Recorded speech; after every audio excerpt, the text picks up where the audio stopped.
Hola lectores, ¿qué tal? En este vídeo os quiero hablar de los 3 libros que llevo publicados en Trotalibros Editorial, la editorial que nace de este canal, mi proyecto personal y profesional, ya que hasta ahora los únicos vídeos que he dedicado a estos 3 libros son su propia reseña, ¿no? El día que llegan a las librerías publico mi reseña con mi opinión sobre estos libros. Pero lo cierto es que a través de mensajes, a través de las redes sociales, me mandáis muchas preguntas que se repiten y sobre temas de los que no suelo hablar en la reseña. Así que hace un tiempo que estaba pensando en dedicar un vídeo a responder sobre todo a una de las preguntas que más se repiten sobre los libros que he publicado, que es: ¿cómo los encontraste? ¿Cómo llegaste a ellos? Si son libros injustamente olvidados, ¿cómo los descubriste tú? Me soléis hacer mucho esta pregunta, así que en este vídeo os la quiero responder y una vez haya hablado de esto sobre los 3 libros, responder otras preguntas que me habéis hecho y otras preguntas que me soléis hacer sobre Trotalibros Editorial, el proyecto y sobre todo los 3 libros que de momento conforman su catálogo. Abrí la veda tanto en Twitter como en Instagram para que me dejarais vuestras preguntas sobre los 3 libros y curiosamente no se hizo una pregunta que me hacéis cada día. Y yo feliz, porque demuestra que en el otro lado del charco hay gente que se interesa por estos libros y por este proyecto. Y la pregunta es que ¿cuándo llegarán los libros de Trotalibros Editorial a América Latina? Vale, vamos a ver. Desde antes de que empezara la editorial he estado buscando un distribuidor en América Latina. No ha habido manera, no me responden los correos electrónicos, estoy desesperado, no encuentro a ningún distribuidor mínimamente bueno, porque al final de lo que se trata es que los libros estén en las librerías de América Latina, que me responda o me haga casito. Por derechos no hay ningún problema, porque yo todos los libros que publico tengo los derechos mundiales, pero no me responden, y por esto de momento los libros de Trotalibros Editorial no estarán en las librerías de América Latina. Pero sí que se pueden conseguir pues por 2 vías. Una es las librerías en línea con envío internacional, como puede ser Agapea, como puede ser Busca Libre y como puede ser Book Depository, y en algunos países de Europa incluso Amazon. Pero bueno, eso son cosas que me vais contando vosotros porque es que yo no tengo ni idea. Esto es más un tema de Amazon y de estas librerías que mía. Y la otra vía sería por libro electrónico. Todos los libros de Trotalibros Editorial están disponibles en libro electrónico en todo el mundo. Así que por ahí no hay ningún problema. Lo que sí ya es más problema es el ejemplar físico, pues por el tema de los costes de envío y tal. Y por esto sigo trabajando para que alguna distribuidora de América Latina distribuya los libros de Trotalibros Editorial. Pero bueno, es normal que no me respondan porque es un proyecto que justo está empezando y supongo que pues, van muy atareados, qué sé. Bueno, total, que en este vídeo os quiero hablar de cómo descubrir los que serían los 3 primeros libros de mi editorial y responder a algunas de vuestras preguntas. Así que, bienvenidos a Trotalibros.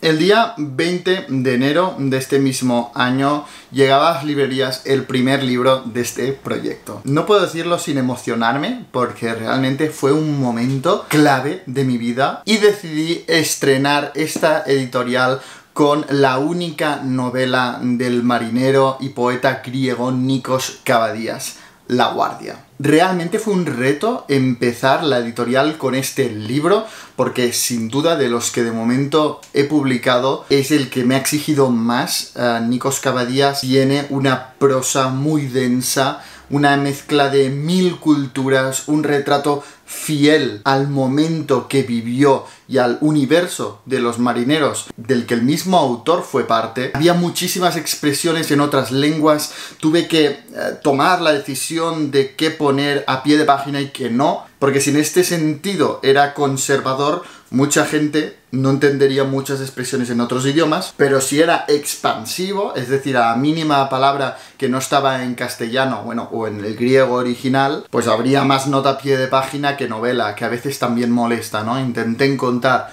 un punto de equilibrio, pero bueno, más allá de las dificultades, fue un proceso apasionante que recordaré siempre con mucho cariño. poder hablar cada día durante horas y horas y horas con la traductora Natividad Gálvez y estar repasando expresión por expresión, palabra por palabra. También os diré, aprendí mucho griego. Bueno, refresqué mis clases de griego de la escuela. Porque claro, al no ser el original en inglés, muchas veces Natividad me contaba cosas que es que se me escapaban completamente, porque yo no podía comprobar el original. Además, el marido de Natividad era marinero, así que hubo muchas expresiones que también nos ayudó él.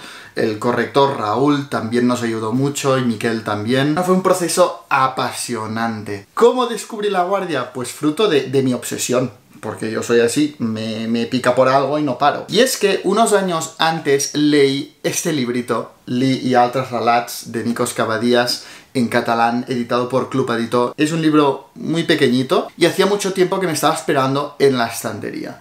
Y finalmente, pues me puse a leerlo y me quedé impresionado. Este volumen recopila los 3 relatos brevísimos que escribió Nikos Cavadías. Nikos Cavadías sobre todo escribió poesía, escribió una sola novela y estos pocos relatos. No obstante, me dejó sin palabras. Me quedé absolutamente impresionado. Y es que los relatos de Nikos Cavadías ya son como ensayos que se acercan a lo que será su novela, ¿no? Me dejó absolutamente fascinado y enseguida yo me puse a investigar.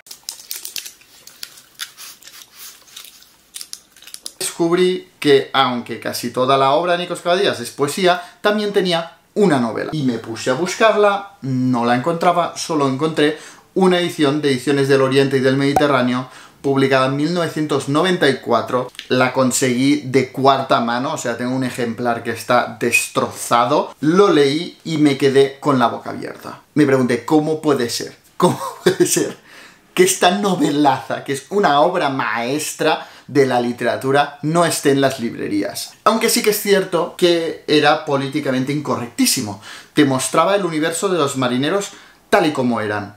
Misóginos, violadores, contrabandistas, estafadores, ladrones. Te mostraba un mundo en muchos sentidos incomodísimo. Y yo ya sabía que publicar La Guardia en la sociedad actual, que en muchos sentidos es negacionista de muchas realidades, yo siempre digo cuando hablo de La Guardia que me gustaría que un marinero actual escribiera una Guardia de hoy, para que nos mostrara cómo es el mundo de los marineros actuales.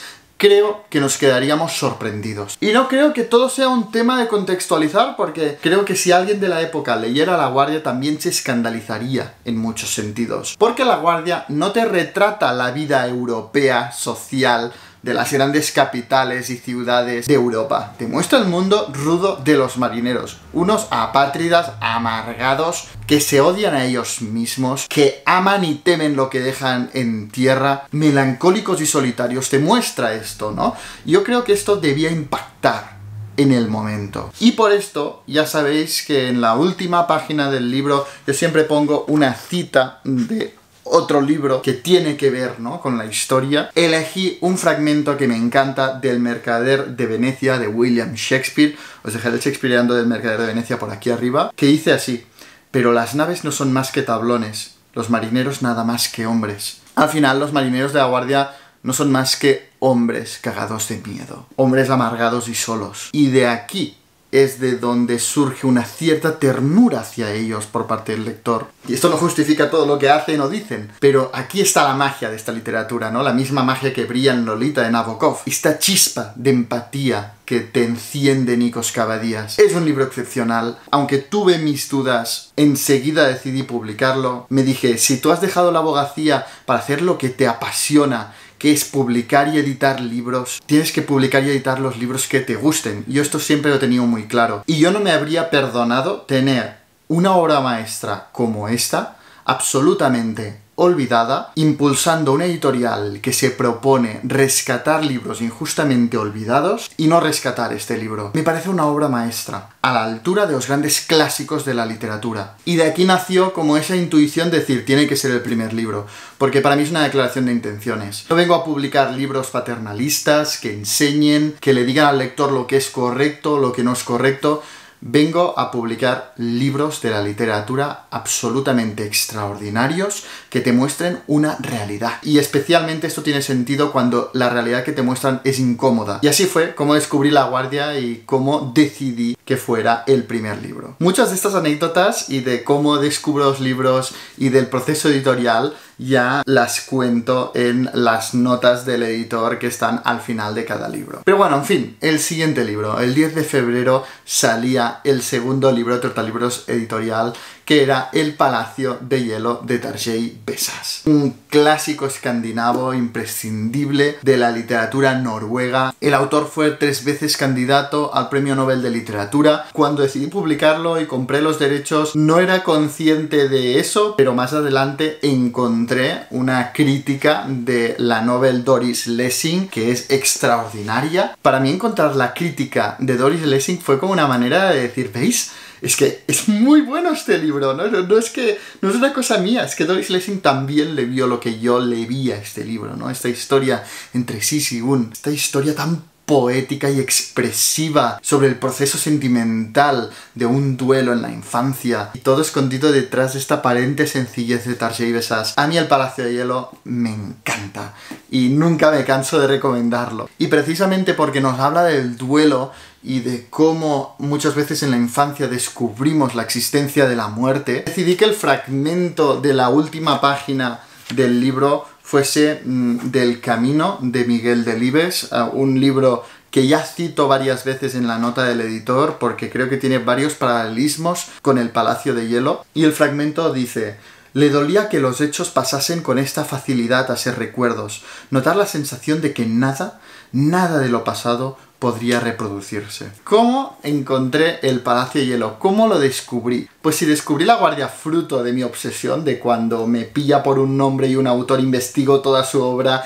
veo qué más puedo leer de él. El Palacio de Hielo nace, ¿no?, de ese placer que siento yo de pasear por las librerías y descubrir libros y elegirlo sin ni siquiera leer su sinopsis. Y fue cuando vivía en Londres que, paseando por Foyles, iba cotilleando aleatoriamente por las estanterías de la librería cuando me encontré este libro, Tía's Palace, de Tarjei Vesaas. Obviamente no lo leí en noruego porque aún no entiendo noruego. Yo lo leí en inglés, de la edición de Modern Classics de Penguin. Esta edición, de hecho esta misma fue la que leí, y también me dejó absolutamente impresionado.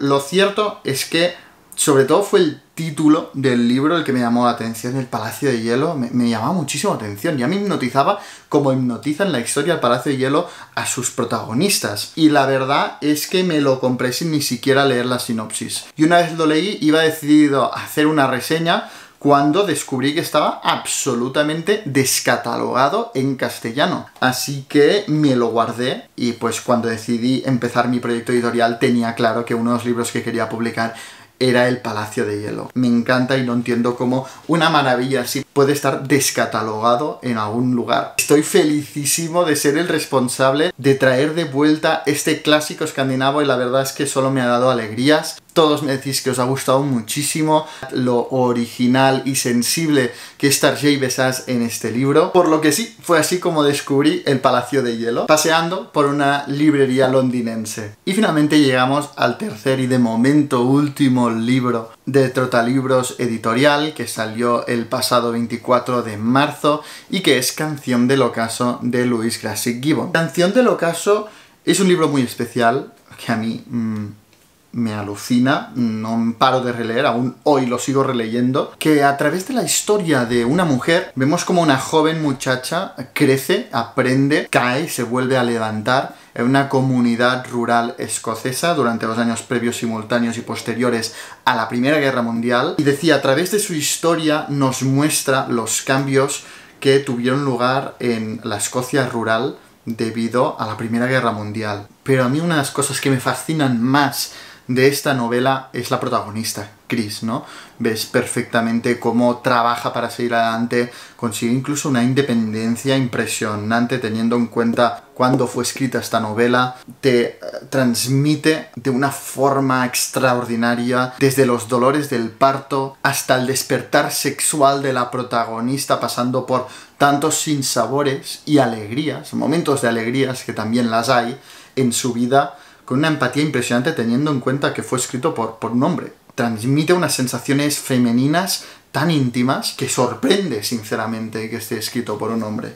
Y por esto decidí para la frase de la última página de este libro un fragmento de Los Miserables de Víctor Hugo que dice así: trabajó para vivir y luego también para vivir, porque el corazón también tiene un hambre propia. Se enamoró. Creo que esta frase condensa la naturaleza y la historia de Chris Guthrie, la protagonista de Canción del Ocaso. La anécdota de cómo descubrí Canción del Ocaso protagoniza la nota del editor del mismo libro. Porque si La Guardia fue fruto de mi obsesión y El Palacio de Hielo de lo que me llegue a gustar pasearme por las librerías e ir cotilleando los libros en las estanterías de las librerías, Canción del Ocaso fue fruto de la casualidad. Así os lo digo. Y es que yo estaba estudiando en Londres, yo detesto las bibliotecas, las odio porque no me gusta nada el silencio, pero en la biblioteca de la universidad donde estaba en Londres había algunos libros que no podías sacar de la biblioteca. Solo los podías consultar dentro de la biblioteca, ¿no? Tenían varios colores y creo que eran los libros que tenían la pegatina roja que no los podías sacar de ninguna manera de la biblioteca. Así que para consultar ese libro, que aún me acuerdo que era sobre la historia de la edición en Inglaterra y específicamente sobre cómo surgió el libro de bolsillo que revolucionó toda la industria a nivel mundial, haciendo absolutamente asequibles los libros a tanta gente, especialmente a los soldados de la guerra. Bueno, total, esto es otra historia que ya os contaré en otro vídeo. Yo estaba consultando este libro cuando empecé a escuchar una conversación ajena, porque es que esto es lo que a mí me pasa cuando estoy en un silencio, que empiezo a concentrarme en los pocos sonidos que me llegan. Y era una conversación pues de dos estudiantes, una estudiante pelirroja escocesa con una amiga inglesa, y esa estudiante escocesa le estaba hablando de Sunset Song y le contaba de qué iba y que no entiende cómo no es más conocida cuando es un clásico escocés e inglés. Bueno, le habló muchísimo de ese libro, luego ya la conversación derivó en temas políticos sobre el Brexit y el referéndum de independencia de Escocia, etcétera, etcétera, pero ya me quedé con Sunset Song en la cabeza. Así que cuando fui a una librería de Londres y vi esta nueva edición de Canongate con prólogo de la primera ministra escocesa, me dije, bueno, pues es que ya a mí me enganchó. Cómo esa estudiante hablaba de ese libro y cómo explicó la trama y los temas más importantes del libro, pues ya está, ya me llamó la atención, así que me compré esta edición tan bonita además. Lo leí, me quedé sin palabras, me quedé impresionado, o sea, fue una de mis mejores lecturas de ese año, y cuando vi que no estaba publicado en castellano me quedé sin palabras. No entendí cómo un libro que es un clásico imprescindible de las letras escocesas, que es que Escocia está aquí mismo, nunca antes se había traducido al castellano. No lo entendí. Estaba traducido al gallego. Curiosamente os dejaré la cubierta de la edición en gallego aquí, que por cierto es muy bonita, pero en castellano no estaba publicado. Por lo que cuando decidí impulsar mi proyecto, Canción del Ocaso también era uno de los libros que estaba segurísimo que publicaría, ¿no? Y gracias a la excelente traducción de Miguel Ángel Pérez Pérez, pues podéis encontrar en las librerías esta edición en castellano bueno, como lo dice aquí en la cubierta, ¿no? De Scottish Masterpiece, la obra maestra escocesa. Bueno, y ahora que ya os he contado cómo descubrí los 3 primeros libros de Trotalibros Editorial, ha llegado el momento de responder a vuestras preguntas que me mandasteis pues por diferentes canales. He hecho una selección de las preguntas sobre los 3 libros en sí y no tanto sobre el proyecto, porque de hecho casi todas las que me habéis hecho sobre el proyecto las respondí en la presentación del proyecto, que os dejo por aquí, casi una hora contándoos todos los detalles, ¿no? Y todas las dificultades, obstáculos de la labor editorial. En este vídeo os quiero hablar más de cosas sobre los 3 primeros libros y por supuesto preguntas pues que no haya respondido hasta ahora, ¿no? Sin querer. La primera pregunta es de Pamela Méndez, mi librera, que me pregunta si se siguen editando en su país de origen los 3 libros de Trotalibros Editorial. Y la respuesta es que sí. Nikos Kavadías es un escritor imprescindible de la literatura griega, y si bien sobre todo se leen sus poemas en Grecia, Bardia, que es así el título original de La Guardia en griego, está en todas las librerías de Grecia. El Palacio de Hielo igual. Os voy a ir poniendo las cubiertas de las ediciones originales por aquí, pero es un libro que podéis encontrar en noruego, en Amazon y donde queráis, porque es que es un long seller, es un clásico. Es lo que tienen los clásicos en principio, ¿no? Que nunca se descatalogan. Y luego Canción del Ocaso también siempre ha tenido una edición de Canongate, que os dejaré por aquí, pero recientemente Canongate ha sacado esta edición especial en tapadura con el prólogo de la primera ministra escocesa para reimpulsar este clásico de la literatura escocés. O sea que sí, los 3 libros los vais a encontrar en cualquier librería de sus respectivos países de origen. 10 per Silvia me pregunta: queremos saber cuál será el próximo libro que publiques y cómo lo descubriste. Bien. De momento solo te puedo avanzar las fechas. Voy a anunciar cuál va a ser el 4º libro de Trotalibros editorial el día 19 de mayo. Y va a llegar a todas las librerías el día 2 de junio. Eso es todo lo que puedo decir del 4º libro de Trotalibros editorial. Y bueno, por supuesto que es un libro extraordinario y que va a estar ilustrado.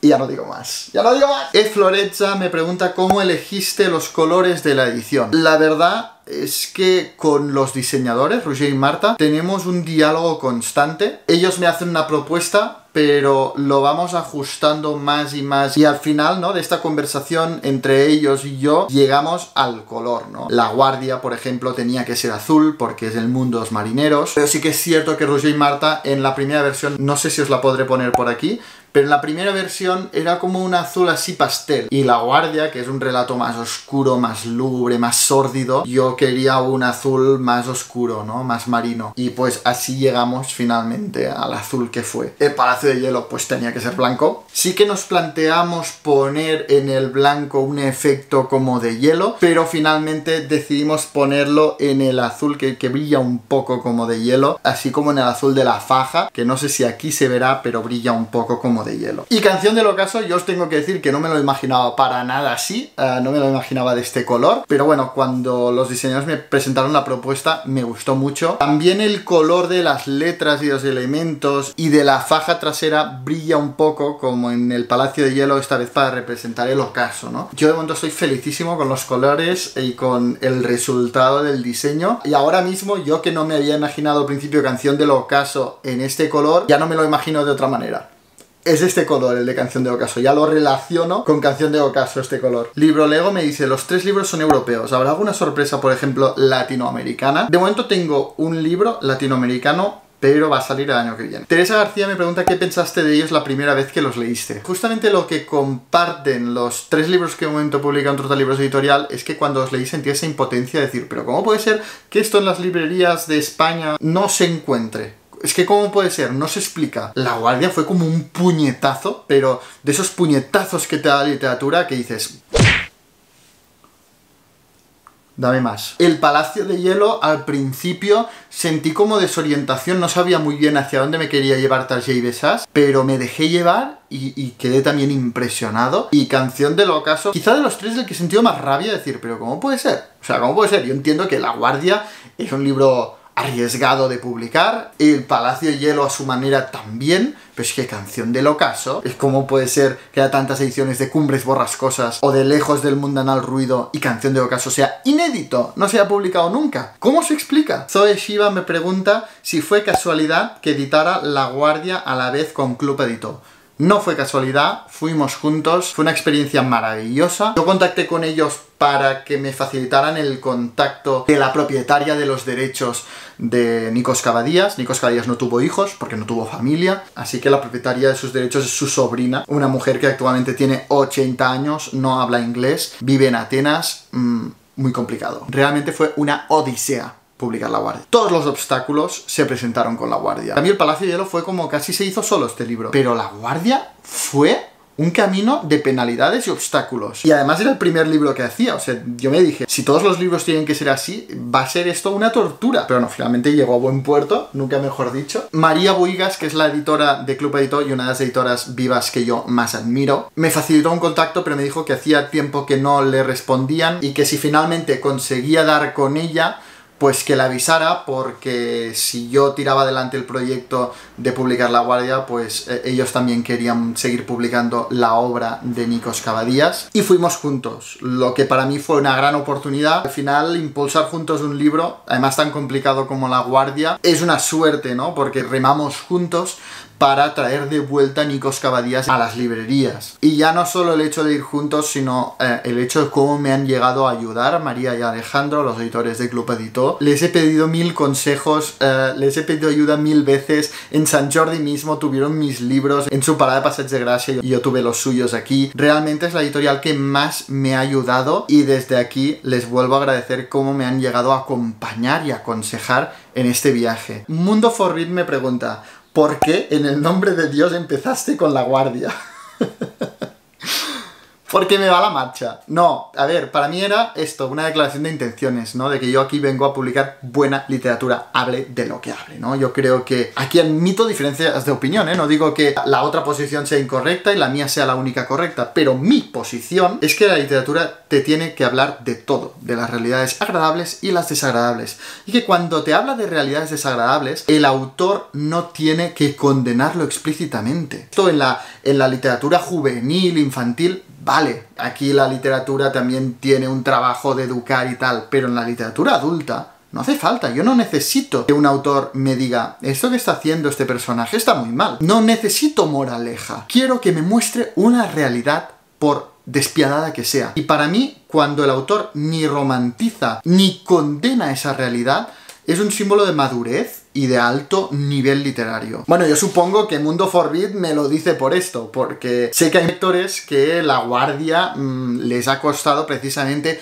por esa realidad tan desagradable que te muestra. Pues a mí esto es lo que me enamoró de esta obra. Y el hecho de empezar por una obra así es marcar desde la raíz el camino de la editorial de publicar buena literatura, hable de lo que hable. Es la visión que yo tengo de la literatura y que por lo tanto mi proyecto editorial va a tener. Y sé perfectamente que no es compartida por todo el mundo, sé perfectamente que pues hay muchos lectores que quieren encontrar una serie de cosas en la literatura, muy respetable. Seguramente hay otras obras de Trotalibros Editorial que van a encajar más con esta visión de la literatura. La Guardia no, y por esto tuve clarísimo desde el principio que muchos lectores que yo conocí y con los que muchas veces coincido, La Guardia no les iba a gustar. Pero en cambio hay otros lectores, creo que lo hemos disfrutado mucho. Y bueno, y por esto lo publiqué el primero. Lo cierto es que fue como una intuición. Cuando terminé de leer La Guardia, mi primer pensamiento fue: acabas de leer el que será el primer libro de Trotalibros Editorial. Y no me arrepiento para nada. Para mí fue empezar por todo lo alto, sinceramente. Y luego Nelly también dice: mi abuela te desea todo el éxito del mundo y que sigas publicando cosas hermosas. Un beso desde aquí a la abuela de Nelly, que me encanta, me encanta. O sea, cada vez que Nelly habla de su abuela, digo, es que ya siento que es mi abuela. Muchos me habéis preguntado sobre si voy a publicar el resto de la trilogía de Canción del Ocaso. Vale, vamos a ver. Canción del Ocaso forma parte de una trilogía, que el título original es A Scotch Square. En esta edición la hemos traducido como Trilogía Escocesa. Y sí, Canción del Ocaso es la primera parte de esta trilogía. Pero los 3 libros son autoconclusivos, son independientes. Se puede leer el tercero con independencia de los otros 2, el del medio sin haber leído los otros 2, o Canción del Ocaso sin seguir leyendo. Los que hayáis leído Canción del Ocaso estaréis de acuerdo conmigo que no es un libro que te invite a leer el siguiente. Lo que sí es cierto es que los 3 libros de la trilogía escocesa comparten protagonista, que es Chris, aunque en los 2 siguientes libros se desdibuja muchísimo y sigue la historia pues en otros lugares y de otros personajes sobre todo. Pero sí que el hilo conductor es esa protagonista, que es Chris Guthrie. Voy a publicar las otras 2 partes. La verdad es que aún no lo sé. Depende de cómo funcione ¿no? De momento va tirando Canción del Ocaso, pero quiero esperar a ver si conecta con mucha más gente para embarcarme a seguir publicando la trilogía. Pero de verdad, que podéis leer Canción del Ocaso sin miedo a que no se siga traduciendo la trilogía, porque no es una trilogía en este sentido, de que te quedes con ganas de decir, pero ¿qué va a pasar, no? Para nada. Pero si yo veo que Canción del Ocaso conecta con muchos lectores, sin sin duda alguna voy a publicar la trilogía entera. Pero también os diré, normalmente Canción del Ocaso se lee como un libro solo, aunque forme parte de una trilogía. Y Anitza me pregunta si es complicado dar con los herederos de los derechos de autor. Mucho. Mucho. Lo más fácil es cuando los herederos confían en una agencia literaria que tiene su página web y tú puedes llegar ahí, contactar con ellos y ningún problema. Pero cuando no tienen agente, puede ser realmente muy complicado dar con el propietario o la propietaria de los derechos. He hecho cosas surrealistas para dar con algunos propietarios. De verdad, algún día lo contaré. Las cosas que he hecho y las cosas que sigo haciendo porque llevo 2 años detrás de los propietarios de unos derechos. ¡2 años! ¡2 años! No hay manera. Muchas veces la razón por la que los libros caen en el olvido es porque la gente que hereda sus derechos no hace nada, ni se interesan por impulsar esos derechos, ni nada. Muchas veces es por esto, cosa que yo ni llegaba a sospechar. Muchas veces cuando pensamos, pero ¿cómo puede ser que este autor esté cayendo en el olvido cuando vale tanto la pena y está a la altura de estos grandes clásicos? Muchas veces, de la misma forma que Anne Bronte fue durante mucho tiempo olvidada por ciertas decisiones que tomó a su hermana Charlotte Bronte con respecto a su obra, muchas veces estas obras caen en el olvido porque los propietarios de sus derechos no hacen nada, ni se interesan, y muchas veces directamente pues se niegan a que se publique. Es triste, pero es así. Isgrid me pregunta con qué libro de Trotalibros Editorial me identifico. Con todos. Con todos me identifico. Es una de las cosas que busco en los libros, identificarme con los dilemas, con los temas que trata el autor a través de su historia. Para mí es como si me hicieras elegir entre mis hijos. Los 3 me gustan igual, pero el libro que he releído más veces es La Guardia. Es un libro que no paro de releer y me tiene obsesionadísimo este libro. Me tiene obsesionadísimo. Esther me dice, solo decirte que me ha encantado Canción del Ocaso y tu nota del editor es especialmente hermosa. Muchísimas gracias. Almudena me pregunta cómo busco los traductores. Es algo que tengo muy en cuenta. Siempre intento escoger traductores que yo haya leído antes en libros que se acerquen a lo que quiero traducir. No sé si se me entiende. Por ejemplo, Miguel Ángel Pérez Pérez, yo lo conocía de su traducción de La inquilina de Wildfell Hall por Alianza, que me encantó su traducción, y creo que La inquilina de Wildfell Hall al final cuenta una historia de una mujer sorprendentemente independiente para su época y de cómo tira adelante, ¿no? A pesar de todo. Y al final Canción del Ocaso es una historia parecida a esta, de cómo una mujer supera todos los obstáculos con una fortaleza extraordinaria para seguir adelante. Quizá no tiene sentido, pero busco esto, ¿no? Un traductor que yo haya leído una traducción suya que me haya encantado y que sea parecida al libro que quiero publicar. Y de momento la verdad es que estoy encantado con los traductores de los libros de Trotalibros Editorial. Almudena también me pregunta, ¿necesitas que sean novelas que ya han sido publicadas? No, por ejemplo, Canción del Ocaso no había sido publicado y me encanta, pero creo que en la industria editorial en español hay una cierta obsesión por lo inédito. Y de aquí surge precisamente la idea de esta editorial. No estar obsesionado con que no se haya publicado nunca en castellano, sino centrarnos en el ahora. En un libro que está, pues, descatalogado, que no se encuentra en las librerías. Creo que es tan susceptible de ser publicado como un libro inédito. De verdad que creo que existe en el sector una gran obsesión por lo inédito, por encontrar lo que nunca ha sido publicado antes. Y a mí, a ver, si es inédito, pues aún mejor, ¿no? Porque es traer un libro que nunca se ha podido leer en castellano. Pero sobre todo lo importante para mí es la calidad del libro y el hecho de que merezca esa oportunidad de volver a las librerías. Haya sido publicado hace un tiempo o no haya sido publicado nunca. Para mí prima la selección y que todo lo que publique Trotalibros Editorial sea de un nivel como el sostenido hasta ahora. Para mí, o sea, para quien diga que estos libros no le han gustado nada, pero que yo esté orgulloso y pueda defender todos los libros y que sean libros pues que no se encontraban en librerías. Por lo que yo me obsesiono más con la calidad y la selección que en lo inédito o lo no inédito. Silvia me pregunta, ¿cómo funcionan los agentes de un autor? Siempre comentáis que es un tema complicado. Porque lo es. A ver, tampoco quiero ser muy explícito, pero digamos que los agentes tienen mucho trabajo, tienen que defender muchos derechos diferentes y muchas veces no tienen tiempo suficiente pues, para dedicarle a cada uno de los libros. ¿Que estoy diciendo que los autores no tengan agente? Para nada. Los agentes son muy útiles para defender los intereses del autor, bueno, es como el abogado de los autores. Me parece absolutamente genial. Pero esto, ¿no? muchas veces no responden correos electrónicos, les tienes que insistir mucho para que te hagan caso, alguna gente me ha hecho una jugarreta, pero bueno, si bien el contacto con el propietario es mucho más fácil cuando tiene agente, porque tiene su web, enseguida contactas con ellos, etcétera, la negociación y tal, pues si es directamente con el propietario de los derechos, se respira mucho más un clima de colaboración, de cooperación, de decir, lo que interesa es volver este libro a la vida, ¿no? Y hacerlo todo mucho más fácil y flexible, y los agentes, pues, van a lo que van, y es así, y está en su naturaleza, y es así como tiene que ser. Y bueno, hasta aquí este vídeo, espero que os haya gustado. He respondido a vuestras preguntas y preguntas que me soléis hacer bastante, así quedan respondidas en el canal. Dadme un like si os ha gustado este vídeo, dejadme en los comentarios si os llama la atención algún libro de Total Libros Editorial, si habéis leído alguno, si os ha gustado, si no, por qué. Y sobre todo, no olvidéis suscribiros en el canal para no perderos ningún vídeo. Leed mucho. Negociada Berlín, de París a Pekín.